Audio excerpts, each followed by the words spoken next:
চব্বিশের গণঅভ্যুত্থান কেন হয়েছিল সেটা আজকে ক্ষমতাসীন রাজনৈতিক দল খুব অল্প সময়ের মধ্যে ভুলে গেছেন।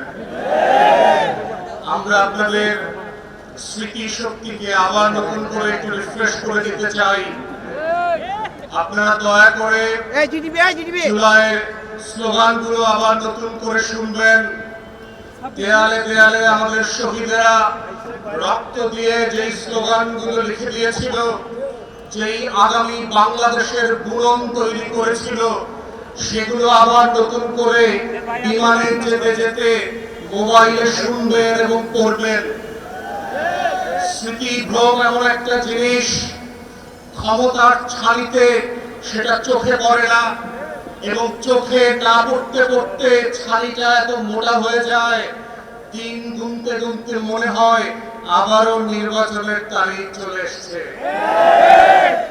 এবং সেই নির্বাচনের তারিখের সময় কি বিমান আসবে না নির্বাচনের দিন ঘোষণা হবে, সেটা নির্ভর করছে আপনি 24 জুলাইয়ের প্রত্যেকটা দিনের স্লোগানগুলো কতটুকু মনে রেখেছিলেন। দেয়ালে দেয়ালে আমাদের শহীদেরা, শহীদের উত্তরসূরিরা বারবার লিখে দিয়েছিল, লাখো শহীদের রক্তে কেনা দেশটা কারো বাপের না। কিন্তু আমরা দেখলাম আপনাদের একজন এমপি এবং বেনামীয় মন্ত্রী, যাকে আমরা গত 17 বছর ফ্যাসিবাদ বিরোধী আন্দোলনে দেখি নাই, মিছিল মিটিং মামলা হিসেবে আসামি আকারে কোর্ট কাছারিতে দৌড়াদৌড়ি করতে দেখি নাই, তিনি তার এলাকার 4টা ইউনিয়নের নাম নিজের নামে লিখে দিলেন। ওইটাই কিন্তু হাসিনার পতনের শুরু হয়েছিল, মনে রাখেন। 4,500 কোটি টাকা গত 17 বছরে হাসিনা শুধু খরচ করেছে বাপের নামে আর বংশের নামে মূর্তি বানানোর জন্য। মূর্তি বানানোর রাজনীতি সফল হয় নাই। বাংলাদেশে থাকতে পারে নাই। স্কুলের নাম বদলাতে পারেন, কলেজের নাম বদলাতে পারেন, গ্রামের নাম বদলাতে পারেন, ইউনিয়নের নাম বদলাতে পারেন, ওসমান হাদির নাম বদলাতে পারবেন না। শহীদের রক্তে কেনা দেশটা কারো পাবেন না। প্রধানমন্ত্রীর না, শাহ আলমের কাছেও বাংলাদেশ বিক্রি করে দেওয়া হয় নাই। আজকে যারা বিচার নিয়ে ছিনিমিনি খেলছেন, বাংলাদেশের ইতিহাসের অন্যতম যোগ্য ব্যক্তিকে আইসিটি প্রসিকিউশন থেকে সরিয়ে দিয়ে একটা অযোগ্য দালাল দলীয় লোককে দিয়েছেন।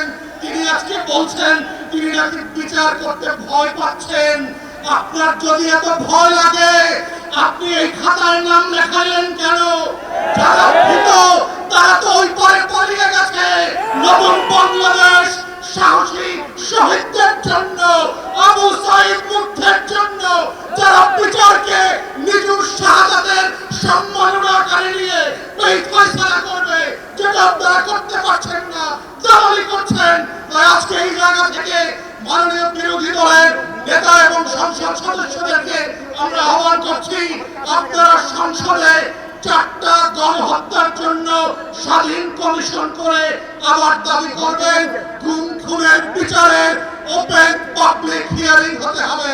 যেটা আমেরিকাতে, পশ্চিমা দেশগুলোতে যেই গণশুনানি হয়, গত 17 বছরের হাজার হাজার গুম হয়ে যাওয়া লাশ পর্যন্ত, স্মৃতি পর্যন্ত হারিয়ে ফেলা মানুষদের গল্প এই বাংলাদেশের 20 কোটি মানুষের ঐতিহাসিক স্মৃতি সংরক্ষণের জায়গা থেকে স্মরণে রাখতে হবে। এই কমিশনগুলো পৃথিবী এবং সংসদ থেকে লাইভ করতে হবে। জুলাই জাদুঘর অবিলম্বে ওপেন করে দিতে হবে জাতির কাছে। জুলাই স্মৃতি শহীদ স্মৃতি ফাউন্ডেশন, তার কর্মকর্তা কর্মচারীরা গত 4 মাস ধরে বেতন পায় না। মাননীয় বিরোধী দলীয় নেতা, বিরোধী দলীয় চিফ হুইপকে বলছি, বাজেট সেশনে অবশ্যই আপনাদেরকে এইটা সংসদে রেজ করতে হবে। কোটি কোটি লক্ষ লক্ষ কোটি টাকা লুটপাটের বাজেট হয়। আমার 24 শহীদদেরকে নিয়ে যে ফাউন্ডেশন কাজ করছে, তারা 4 মাস ধরে বেতন পায় না। এটা লজ্জার বিষয়। লজ্জা হওয়া দরকার সরকারি দলে, যাদের রক্ত নিয়ে আপনারা ক্ষমতা এসছেন। আমরা সেই দিন বদলের রাজনীতি করতে চাই। মাথায় রাখবেন, বিমান কিন্তু সকল প্যাসেঞ্জারের জন্যই টিকিট কেটে দেয়।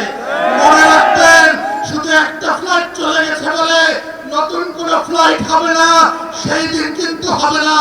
আপনারা ভুল করবেন, আপনাদের জন্য আবার বিমান রেডি করা হবে জনগণের টাকায় বন্ধে। যদি সেই দিনটা না চান, বাংলাদেশে রক্তের শাহাদাতের উপরে দাঁড়িয়ে গণঅভ্যুত্থানের আমলনামার উপরে ভিত্তি করে বাংলাদেশ পরিচালনা করবেন, এই আহ্বান জানিয়ে আমার বক্তব্য এখানে শেষ করছি। আসসালামু আলাইকুম।